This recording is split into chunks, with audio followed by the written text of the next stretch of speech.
धनुः पौष्पं मौर्वी मधुकरमयी पञ्चविशिखाः वसन्तः सामन्तो मलयमरुदायो धनरथः तथाप्येकः सर्वं हिमगिरिसुते कामपि कृपाम् अपाङ्गात्ते लब्ध्वा जगदिदमनङ्गो विजयते क्वणत्काञ्चीदामा करिकलभकुम्भस्तननदा परीक्षीणा मध्ये परिणतशरच्चन्द्रवदना धनुर्बाणान् पाशम् सृणिमपि दधाना करतलैः पुरस्तादास्तां नः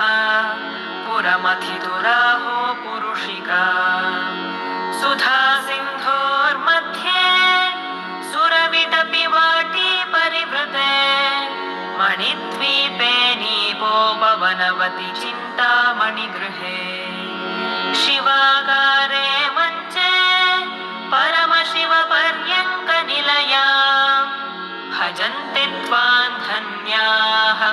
कतिचन चिदानन्दलहरीम् महीं मूलाधारे कमपि मणिपूरे हुतवहम् स्थितं स्वाधिष्ठाने हृदि मरुतमाकाशमुपरि मनोऽपि भ्रूमध्ये सकलमपि भित्त्वा कुलपथम् सहस्रारे पद्मे सहरहसि पत्या विहरसे सुधाधारासारैः चरणयुगलान्तर्विगलितैः प्रपञ्चं सिञ्चन्ति पुनरपि रसाम्नाय महसः